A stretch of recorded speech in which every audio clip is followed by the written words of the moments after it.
United States, owning and driving a car is the way of life. You don't necessarily have to have a fancy car, you just need a car that works. But in New York City, particularly Manhattan, it's unusual for a resident to own a car. Believe it or not, it's been over 4 years since I last sat behind a wheel. That means I survived living in New York City for almost half a decade without needing to drive. Between lack of parking, heavy traffic, and expensive registration fees, it's just not practical for a person to own a car here. And if you are a tourist, forget about renting a vehicle. It's just impossible. Just don't. Public transportation is an integral part of life in New York City. And just like the city's people, public transportation comes in many shapes and sizes. In this video, we are going to cover 10 different forms of public transportation in New York City.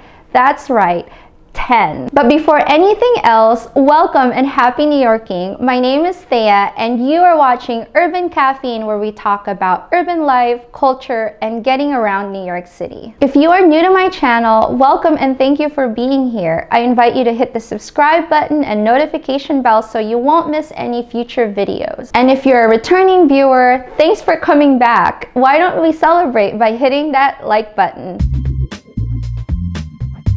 The most underrated form of getting around is walking. The Manhattan street layout has a systemized grid. The grid has avenues that run north and south and streets that run east and west. Avenue to avenue takes about 3 to 5 minutes to walk, and street to street takes about 1 minute per block. I have a video explaining the grid layouts and the general neighborhoods of Manhattan. Links of these videos are in the description below. If you look down, you'll notice most people wear comfortable shoes. And for good reason. It's actually quite common for people to wear sneakers on their way to work, and once they get into the office, they change into their dress shoes, because you end up walking so much when you live here. When I used to work in an office, just walking to the train, then the train to the office and back would be about a mile of walking altogether. Then if you factor in walking to go to lunch and a walk to go to the gym, I could end up walking 3 miles in a day. And that doesn't account for if I go out with friends after work or have any other errands before going home. So in short, that's a lot of walking. And if you are a tourist, I can't begin to express how understated it is that you will be walking a lot. Even if you're using public transportation, you still need to supplement that with a lot of walking. So my advice is to invest in a good pair of comfortable shoes. I actually have an annual walking shoe budget. I spend anywhere from $75 to $150 a year on investing in comfortable walking shoes. And yes, after a year, I do wear out that pair of shoes. I consider it long-term investment on my back, hips, and knees. Because when you get old, getting a new pair of hips is way more expensive. And if you are a tourist, not only should you wear comfortable shoes, but make sure you have a decent breakfast before you start your day. The most popular form of public transportation in New York City is over 100 years old, and that is the New York City subway. I have a video on how to navigate the New York City subway in extreme detail. It covers everything from how to orient yourself, how to understand the signage, where to find the entrance, etc. And link to that is in the description below. And if you've never been to New York at all and have never used any form of public transportation, or you have but you're not that experienced in using public transportation, I highly recommend this video. If there's any video that you should watch on my channel, it's probably this video. Unlike other cities, New York does not have zones, so you can ride to anywhere in the subway system for a flat rate of $2.75. The subway is most saturated in Manhattan. It will only go so far into the outer boroughs. There are other trains too if you want to venture further out into the other boroughs of New York City. For example, there's the Long Island Railroad that heads into Queens and beyond, and then there's the Metro North Railroad that heads into the Bronx and all the way to Connecticut. But these rails have varying prices depending on which station you get off at, whereas the New York City subway is a flat rate. If you are a tourist, don't worry. The popular spots in the outer boroughs are accessible by the city subway, like Coney Island, Billie Jean King for the US Open, Citi Field for the Mets, and Yankee Stadium. When you are in Manhattan, the subway for the most part will run the length of the island, but there are only a few lines that run crosstown. Which brings me to the second form of public transportation. Not every inch of New York City is subwayable. The tracks could only be built in so many areas. But don't worry, the buses can go where the subway cannot. And the bus is one way you can bridge your trip so you don't have to walk so much. Within Manhattan, I personally love taking the bus. You're above ground, you see the city, and it doesn't stink the way the subway does. And just like the subway, I have a highly detailed video on how to use the New York buses. Link is in the description below. What's great about using a subway and bus in combination with each other is that if you have an unlimited Metro card, you can use this both on the subway and buses. But if you are paying per ride, you can get a free transfer from subway to bus, bus to subway, and bus to bus. If you want a full rundown on how to use the Metro card, I also have a video on that, so check that out in the description below. And while we're on the topic of payment methods, New York is actually trying to phase out the Metro card and will move towards using these card readers called Omni. But we are not there yet. As soon as these Omni cards become more prevalent, I will absolutely make a video on that. So subscribe and hit that notification bell. My absolute favorite form of public transportation is the ferry. I grew up in a coastal town, so I love to swim, fish, and ride a boat.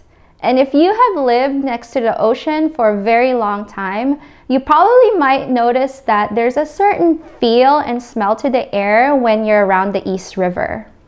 That's because the East River is actually salt water. That's right, it's technically part of the ocean. And riding the ferry is only $2.75. And it runs along the East River and the line goes all the way to the beaches of Queens. The best part is there's an upper deck so you can enjoy the view of the city's skyline. Rather than take a $50 ferry cruise, I would recommend taking a $2.75 ferry ride instead. From Wall Street all the way to a station somewhere in the north depending on what line you ride. Then take the same ferry back or just stay and explore the area. And you guessed it, I also have a video on how to use the ferry system in New York City. So check out that video along with the other videos in the description below. And while we're on the topic of ferries, the Staten Island ferry is free. It runs from Manhattan to Staten Island. I don't have a video on the Staten Island ferry just yet, but we will have that in the future. So subscribe and hit that notification bell. The New York yellow taxi is iconic. There's also a green taxi as well. The difference between a yellow taxi and the green taxi is that the yellow taxi can pick up passengers anywhere in New York City. The green taxis cannot pick up passengers in Manhattan that's anywhere below West 111th Street and East 96th Street. Share rides like Lyft and Uber are pretty popular too, and we'll get to that next. There are situations where it's recommended to take a taxi over a Lyft and Uber and vice versa, and I discussed that in this video that I have linked below. In general, if you are traveling short distances within the borough of Manhattan, I would recommend taking a taxi, especially if they're just right there in front of you.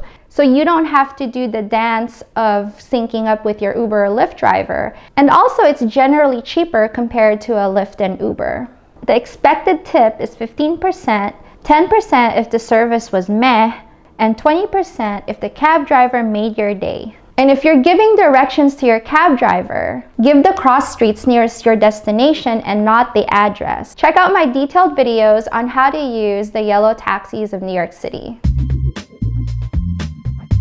The names Uber and Lyft are well integrated into the common lingo. For a good reason, because it's very easy to use, especially by those who live and breathe by their cell phones. The big difference between a taxi and a Lyft or Uber is that a taxi you can wave down off the streets. You see a taxi, you wave it down, and you get in. With a Lyft or Uber, the only way of getting a ride is by using an app. My suggestions for using a share ride like in Lyft or Uber is that if you're traveling longer distances, traveling to, from, or within the outer boroughs, or if there are no taxis around you and it's hard to get a taxi. The challenge though is that if you are in a congested area, it's hard to sync up with your driver. My tip is to be in a spot where it's easy for you to be seen and a vehicle to get to before you call your Lyft or Uber. And maybe that might require walking another block to get to a quieter area. It may be a little bit of a hassle on your part, but it'll save you a deal of frustration. It's a team effort.